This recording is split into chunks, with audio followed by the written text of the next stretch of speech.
안녕하십니까. 주역 64개 노트 정리. 이번 시간에는 택수곤 네 번째 시간입니다. 전체적으로는 250번째 노트 정리입니다. 이번 시간에는 9, 5의 의월, 고누적불, 내서유탈의 물상과 상륙의 고누관류, 우얼얼의 물상에 대해서 노트 정리한 것을 같이 한번 살펴보겠습니다. 이 부분은 기존의 교수님들 설명도 매우 까다로우니까 천천히 살펴보는 게 좋을 것 같습니다. 자, 먼저 한자 정리한 것을 계속 같이 한번 살펴보겠습니다. 자, 글을 먼저 한번 읽어보겠습니다. 9호 의월 9호 의월 고누적불 내서유탈 이용제사 9호는 코를 베이고 팔꿈치를 베이미니 신하 구의적불의 곤함이니 마침내 천천히 제사를 지내는 것이 이로우니라. 여기서 의는 코를 베이는 것, 월은 발을 자르는 것이라고 이야기합니다. 상활, 의월, 지미등야, 내서유탈, 이중직야, 이용제사, 수복야. 코를 베이고 발꿈치를 베인다는 것은 아직 뜻을 얻지 못하니 천천히 기쁨이 온다는 것은 중도로서 마음을 굳게 하기 때문이요. 제사를 지내는 것이 이롭다는 것은 복을 받음이로다. 이렇게 이야기합니다. 자, 기본적으로 이제 그 효 위치를 보면은 그 오효는 군 위의 자리에 있죠. 근데 이제 그 바른 자리입니다. 그다음에 중정을 얻었죠. 그 다음에 그 6위와 9위와는 응의 관계는 아닙니다. 그리고 또 다르게 설명하면은 이 양강의 두 개의 양강이 이렇게 그 위아래로 음으로 둘러싸여 있다고 설명할 수도 있습니다. 여기에 착안해서 양강이 음에 둘러싸여 있으니까 곤란함을 겪게 되니까 여기에 착안해서 설명하는 견해가 있습니다. 자, 일반적인 설명은 까다로운데 이제 하나씩 천천히 보겠습니다. 여기서 이제 의월, 코를 베이고 발을 잘리는 그 곤란한 상황을 겪는 게 이제 고누적불의 물상에 대해서 장치천 교수님은 적불로 인하여 곤궁해진다 이렇게 이야기합니다. 여기에 상징적 의미는 임금의 존위 구호가 자신의 권력으로 인해서 공경에 처해진다 이렇게 이야기합니다. 즉 부귀영화와 권력으로 말미암아 공경에 처해지는데 여기서 공경에 처해지는 이 상황을 보면은 가장 높은 자리에 있는 군주가 잔혹한 형벌로서 백성을 다스리고 정벌을 하게 되니까 결국에는 이러한 자신의 잔혹한 형벌과 로서 그 권력으로 인해서 공경에 처하게 된다고 이야기합니다. 그러면은 이렇게 공경에 처하게 되고 이제 의월의 형벌을 쓰는데 뜻을 얻지 못했다고 이야기하는데 이런 것은 자신이 그 존귀한 자리에 올라갔지만 구호가 지극히 존귀한 자리에 올라갔지만 이 존귀한 자리에 올라서도 종묘사직의 제사하는 뜻을 얻지 못했다고 이야기합니다.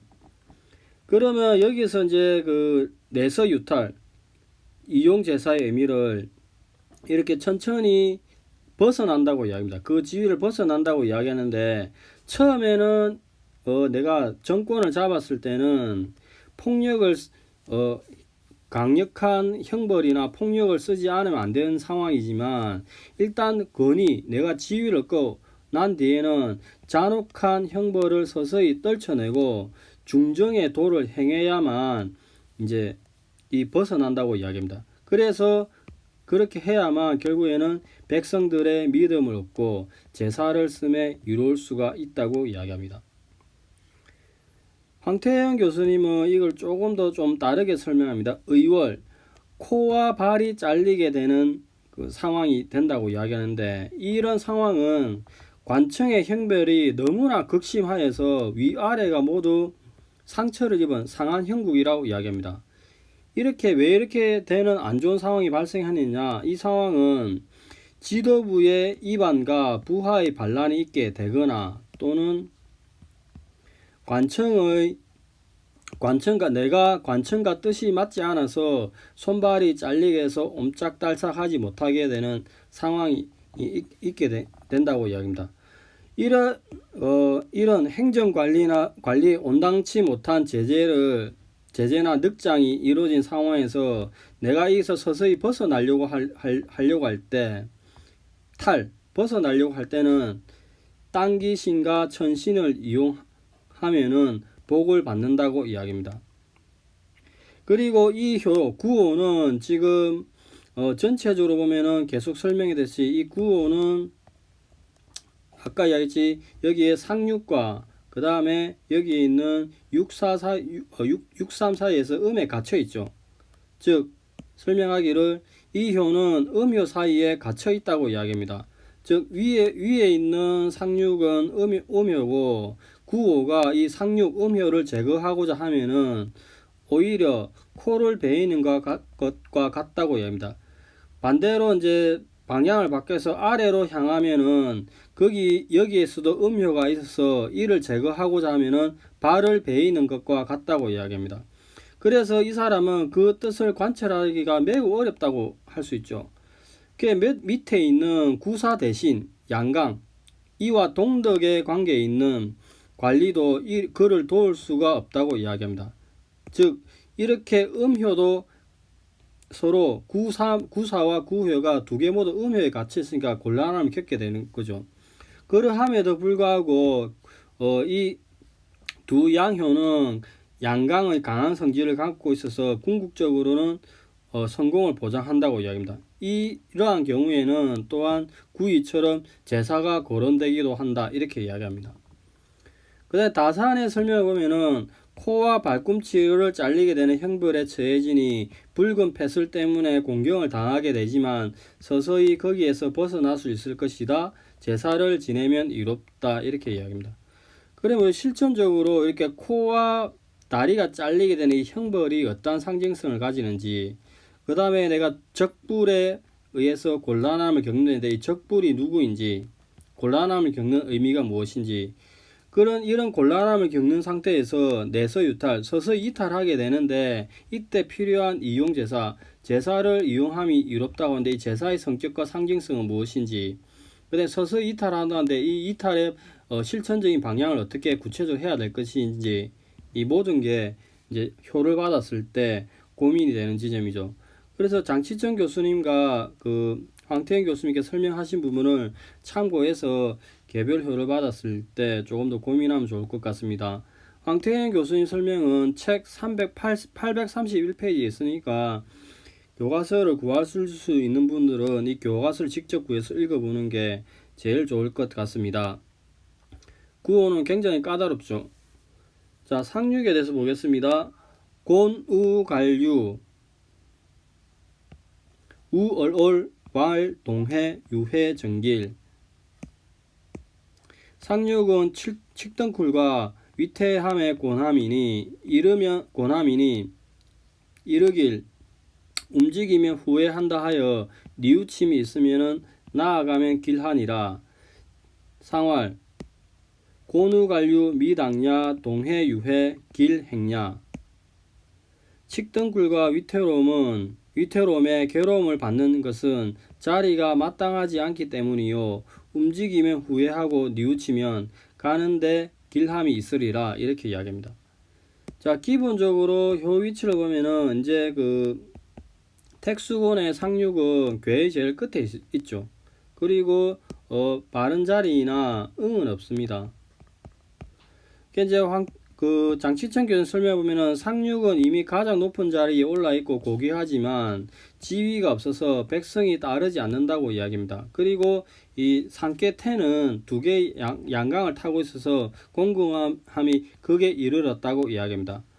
이러한 시기에 자신의 뉘우치고 깨달아 자신을 반성하고 덕을 가꾸면서 높은 자리를 탐내지 않고 밑에 있는 구오에게 순응하여서 가면은 길할 것이다 이렇게 이야기합니다. 황태현 교수님은 조금 다르게 설명하시기를 불안하고 위태로운 사태에 얽혀들어서 움직이면 곤란한 상이라고 이야기합니다. 이러한 움직임이 있으면 곤란한 상황에서 여전히 가만히 있으면 진짜 후회하게 된다고 이야기합니다. 그래서 고의 종말에 이르렀으므로 과감하게 내가 실천적으로 행동하고 움직여야 된다고 이야기합니다. 그리하여서 공세적으로 움직이면 성공한다고 이야기합니다. 즉 상륙은 그 종말이 왔지만 과거의 많은 실패와 곤란함을 겪었기 때문에 행동하기엔 아직 불안합니다. 그러하나 통찰력을 얻고 정신적 자세를 견지하고 단호한 실천적인 결단을 내리게 되면 그렇게 하자마자 곤을 다스리는데 성공하게 될 것이라고 이야기합니다. 다산은 칡과 등나무에 얽힌 덩굴에 공경을 당하고 험준한 산길의 위태로움으로 말미암아서 공경에 처해져서 말하기를 움직여서 공경에 처하게 되는 변화가 생긴 것이니 변했던 것을 다시 회복시켜서 원래대로 변하게 하려면 정벌을 나서는 게 길하게 될 것이다 이렇게 이야기합니다. 그러면은 결론적으로는 정벌을 나가면 길하다 이게 결론이죠. 그러니까 중간에 실천적으로 이제 어떠한 상황이 있다 하더라도 가만히 있으면 후회하게 되고 움직여라 나아가라 이렇게 이야기하고 있습니다.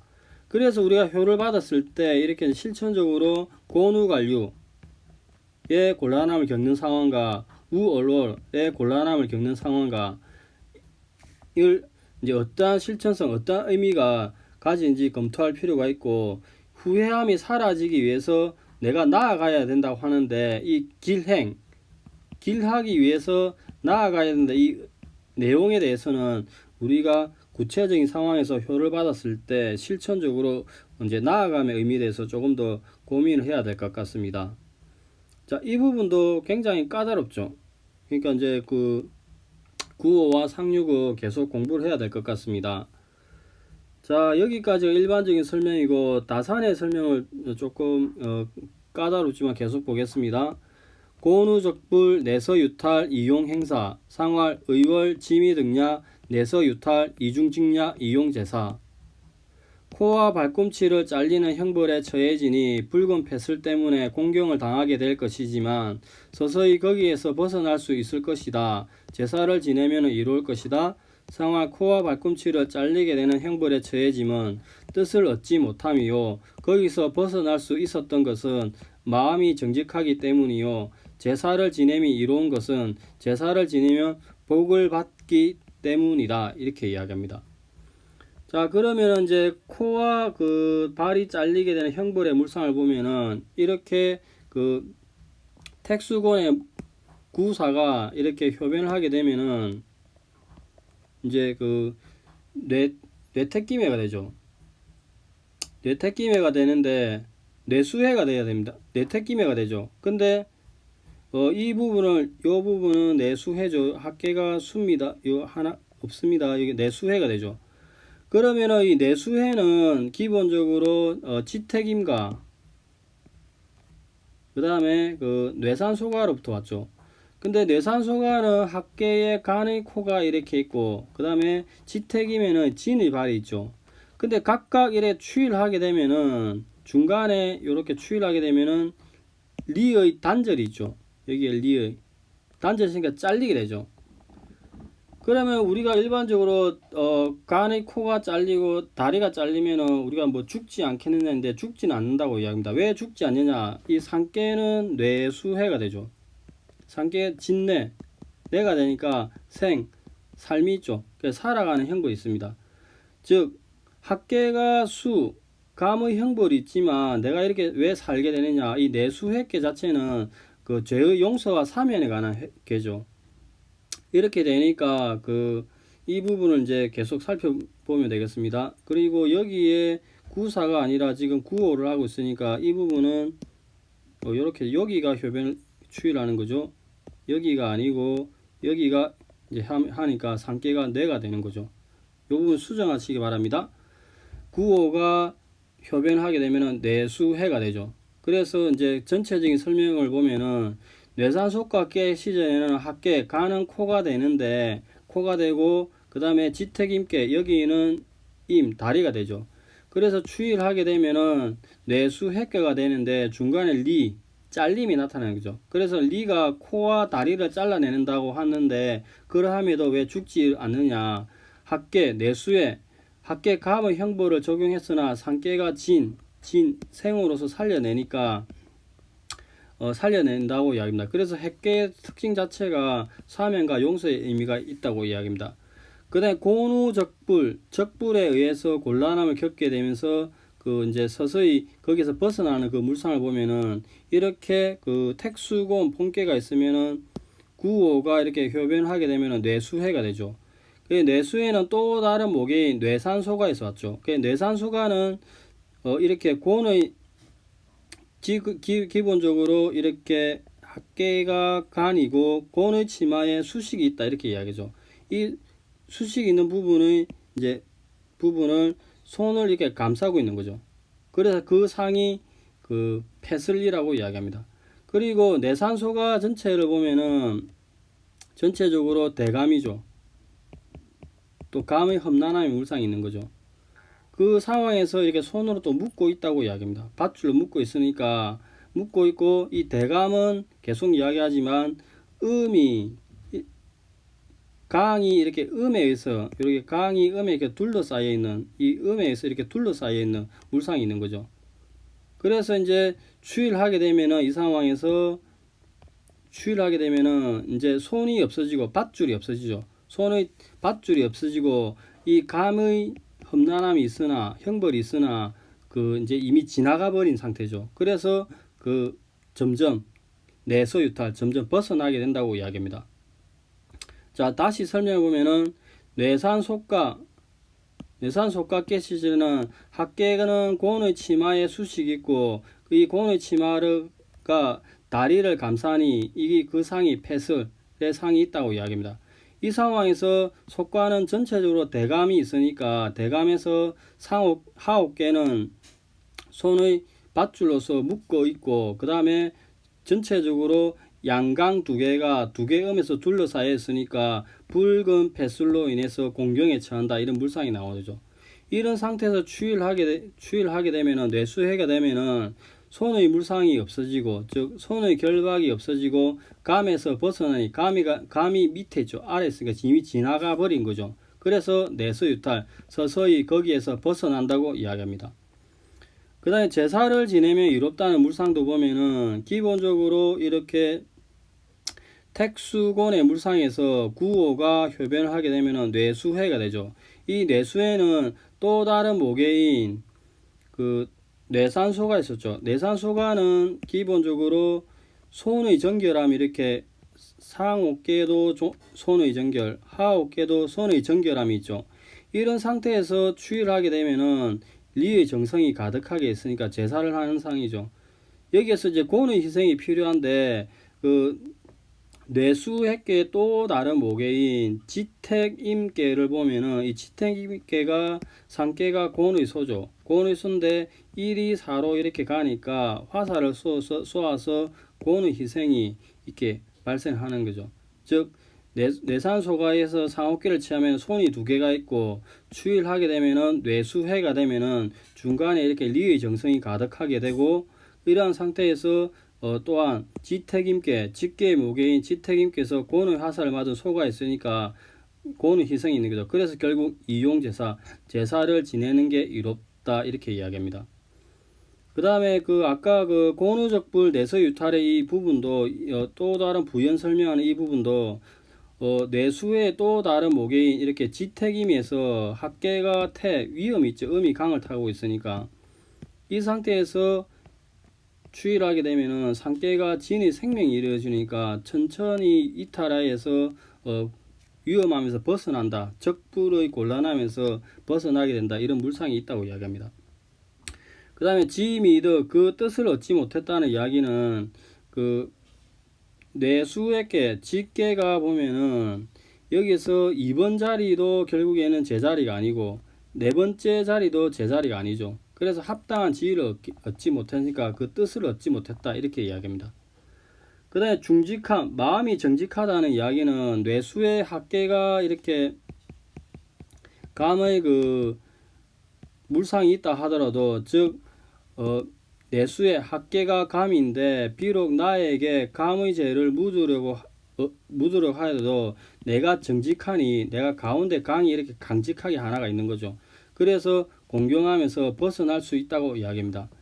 이런 학계가 감의 강직함은 우리가 예전에 그 주역 최초의 초기에 기초편에 할 때 일의 음의 있다 한들 이렇게 강의 강직함이 있어서 의지 바르게 편다 그런 물상이 있다고 설명을 드린 적이 있습니다. 이 부분은 기초편을 한번 보시면 될 것 같습니다. 자, 글을 마지막으로 한번 읽어보겠습니다.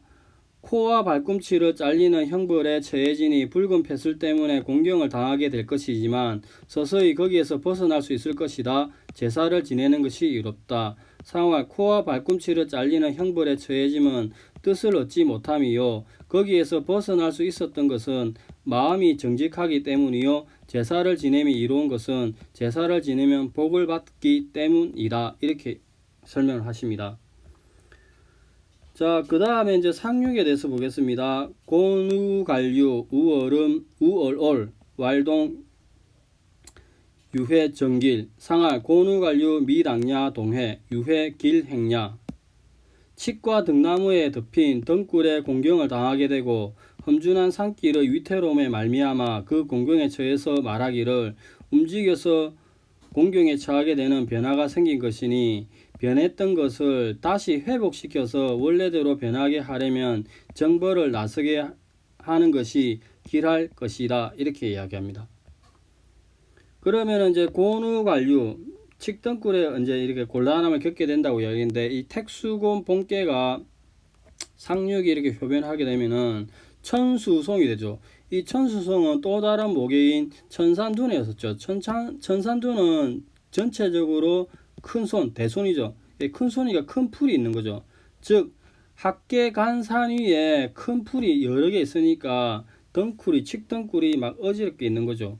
그래서 추일하게 되면은 이렇게 3이 2로 가고 2가 3으로 가니까 이제 이 상황에서 여전히 음이 이렇게 강을 이렇게 둘러싸고 있는 거죠. 그래서 또 혼란함이 여전히 가중되는 거죠. 즉 기본적으로 설명해 보면은 천수송 직계 모계인 천산둔에는 전체적으로 큰 풀이고 그 풀은 간의 산을 덮고 있으니까 칡덩굴이 등나무 덩굴이 뒤엉는 상이다. 이러한 상태에 추일하게 되면은 천수송이 되면은 학계감은 두 개의 음이 하나의 강을 둘러싸고 있으니 여전히 어지러운 상이다. 즉 곤우관류 칡과 등나무 등걸이 어려움을 겪는 물상이 도출해 된다고 이야기합니다. 그 다음에 우얼올 험난한 산길의 위태로움에 인해서 곤란함을 겪게 된다는 이야기는 택수곤 본께가 있으면은 상륙이 효변하게 되면은 천수송이 되죠. 천수송은 이렇게 간의 산 위에 높고 험난함이 이렇게 있죠. 얼월 이 상을 이야기합니다. 이렇게 높고 험난함이 이렇게 간산 위에 있다고 이야기합니다. 이런 상태에서 간의 산이 높고 험난하고 위태로운데 추일하게 되면 천수송이 되죠. 이러한 상태에서도 여전히 이게 두 개가 양강을 이렇게 둘러싸고 있으니 그 상이 어지럽다 이렇게 이야기합니다. 자, 설명해보면은 천산둔께 시절은 간의 산이 높고도 험준해서 얼월 산이 위태롭고 험한 물상이 나오는데 이 상황에서 추일하게 되면은 암석이 뒤덮여 험난하다고 이야기합니다. 이 상황은 두 개의 음이 하나 양을 둘러싸고 있으니 험난한 산길의 위태로움에 인해서 처한 공경이다 이렇게 이야기합니다. 그 다음 유해는 결국에는 움직여서 변했던 것이 다시 원래대로 회복된다 이겁니다. 그래서 우리가 무해랑 비슷하죠. 왜냐하면은 이렇게 택수곤 본상이 상륙이 효변을 하게 되면은 천수송이 되는데 상계가 건이죠. 이 건은 예전에 그 있던 택수곤의 본계인 천지빛께서 나왔던 건이 이렇게 다시 여전히 회복되는 거죠. 그래서 변한 게 없다 이렇게 이야기합니다. 그 다음에 정벌함이 이롭다 이 부분을 보면은 기본적으로 택수곤계 본계가 있으면은 여기가 본계죠. 본계가 있는데 여기 상륙이 효변을 하게 되면은 천수송이 되죠.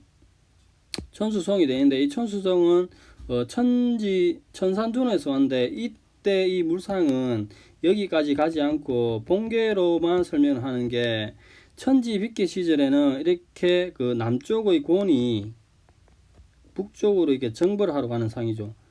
그런 상인데 이 상에서 보면은 기본적으로 상계가 태의 꺾임이 있죠. 정벌하러 갔으나. 그리고 이 양강 두 개가 여기에 있는 음으로부터 둘러싸여 있죠. 여기에 있는 음에 의해서 이렇게 둘러싸여 있죠. 그래서 곤란함을 겪게 되니까 이런 상황에서 이제 그 북쪽에 있는 건의 군주를 추일해서 이렇게 하나를 잡아들여 오는 거죠. 이렇게 6이2로 내려오는 물상을 조출하면은. 그래서 결국에는 북쪽 정벌이 길하게 된다. 이렇게 이야기합니다. 즉, 설명해 보면은 남쪽에 있는 곤이 북쪽을 정벌하고 간다. 즉, 2가 6으로 간다. 그 상이죠. 그래서 강을 포기하고, 두 개의 강을 포기하고 태로서 꺾고 북쪽에 있는 건의 주군을 잡아오니까 남쪽으로 보내버린다. 이렇게 합니다. 그래서 결국에는 북쪽 정벌이 길하다고 이야기합니다.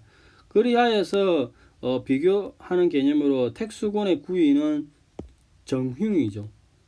그럼 이렇게 정길의 물상을 보면은 전체적으로 보면은 정벌하러 가면 길하다고 이야기했는데, 그래서 유해, 무해, 즉 변하고 또 변한 것을 또 다시 변하게 되면은 처음과 같은 건이 다시 되게 되는 물상이 나오는데, 지금 여기도 조금 관련이 있습니다. 다시 건이 회복되는 물상이 처음에는 건이 있다가 없어졌다가 다시 건이 이렇게 회복되는 물상을 보면은, 이 과정을 전체적으로 보면은 폭건을 베어서 죽여버리고 다시 새롭게 임금을 세우니, 건이 새롭게 와서 생기니 망한 것을 다시 일으키고 세우는 것은 끊어졌던 것을 다시 개성하는 것이니까, 이 괴의, 이 공계의 훌륭한, 옛날에 있었던 훌륭한 도리라고 합니다. 그래서 썩은 적폐를 제거해야 된다는 그런 측면은 여전히 불변의 진리다. 이렇게 이야기하는 거죠.